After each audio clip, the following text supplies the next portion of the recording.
Olá pessoal, nós vamos fazer uma pequena revisão para contemplar os alunos que não estavam presentes na nossa aula online que nós fizemos lá no grupo, nem todo mundo estava presente, onde nós comentamos os tópicos que vão cair na revisão. Então, nossa prova será uma prova de 10 questões, cada uma valendo um ponto, questões de múltipla escolha, onde vão estar 3 assuntos, que é a biossegurança, a microscopia e a morfologia e estrutura bacteriana. Então, eu vou ser bem pontual aqui. No assunto biossegurança, eu quero que vocês dêem uma olhada com bastante carinho nesses conceitos de biossegurança, que nós demos 2 para vocês, então é importante saber esses conceitos. Ainda dentro da biossegurança, eu quero que vocês dêem uma olhada com carinho nos equipamentos de proteção individual. Eu preciso saber o que é o equipamento de proteção individual e eu preciso saber o que é um equipamento de proteção coletiva. Então, aqueles equipamentos que vão proteger o indivíduo, como uma máscara, por exemplo, eles são classificados como de proteção individual. Os de proteção, então luva, jaleco, máscaras. Os de proteção coletiva são aqueles que estão dentro do laboratório, que vão preservar sim o manipulador, mas não ele individualmente, vai preservar a coletividade, vai preservar a segurança do ambiente, a segurança do material que ele está manipulando, como a cabine de segurança. Tá? Esse equipamento aqui de proteção coletiva, no caso a cabine biológica, é importantíssimo também vocês darem uma olhada em relação a isso daí. Então nós temos diversos tipos de cabine, então capelas químicas, nós temos cabine de segurança microbiológica, que protege aqui tanto o manipulador quanto a amostra biológica. E isso é extremamente importante para o nosso dia a dia, para o nosso diagnóstico, porque vai proteger o profissional, vai proteger o ambiente, vai proteger o ambiente laboratorial, vai proteger o meio ambiente, porque nós falamos aqui que eu tenho filtros nessas cabines, eu tenho filtros que protegem o meio ambiente, então não vai ser jogado aleatoriamente, assim como eu tenho aqui, por exemplo, nas cabines ou capelas químicas, né? Então que eu tenho aqui um filtro que não faz com que essas substâncias sejam lançadas para o meio ambiente, confirmando aquela questão da biossegurança, né? Que tem que promover a saúde do indivíduo e do meio ambiente também, que isso aí está relacionado. Tá? Então, aqui na questão da biossegurança, olhem os conceitos de biossegurança, precisa saber quais são os equipamentos de proteção individual e precisa estudar um pouquinho bem focado aqui na questão da função das cabines de segurança. Então, esses 3 tópicos, eles estão relacionados à questão da biossegurança. Na questão da microscopia, que nós teremos também 3 questões, atentem para o comando da questão, porque muitas das vezes eu vou pedir a resposta correta, mas muitas vezes eu posso pedir a incorreta. Tá? Então tem que tomar atento aqui para a questão da microscopia. Primeiro, os tipos de microscópios. Então nós vimos que nós temos microscópio, alguns do que nós conversamos, microscópio óptico, microscópio de fluorescência, microscópio de varredura, microscópio de transmissão. Cada um desse com uma funcionalidade.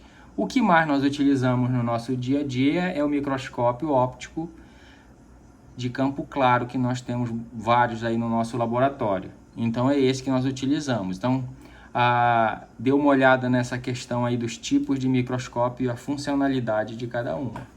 Então, o microscópio de campo claro é o que eu utilizo no meu dia a dia e eu vou conseguir analisar micro-organismos, como as bactérias, os fungos, os protozoários. O microscópio de fluorescência é um microscópio um pouco mais aprimorado e que eu vou utilizar para fazer determinados tipos de análise. Quero verificar, por exemplo, a presença de uma proteína na superfície de um micro-organismo. E aí eu faço uma marcação, fluorescente dessa proteína e depois, usando os filtros desse microscópio que é mais aprimorado, eu vou conseguir visualizar se ele está presente ou não. O microscópio de varredura, eu consigo ver muito aproximado a questão da superfície dos micro-organismos, e aí eu posso definir como é superficialmente esse micro-organismo. Na microscopia eletrônica de transmissão, eu já vou olhar dentro dessa célula.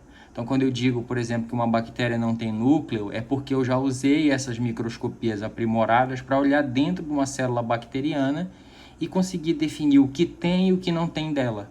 Então, eu sei que não tem núcleo porque eu já analisei esse grupo de micro-organismos e sei que ele é um procarioto, que ele é um micro-organismo que não tem núcleo.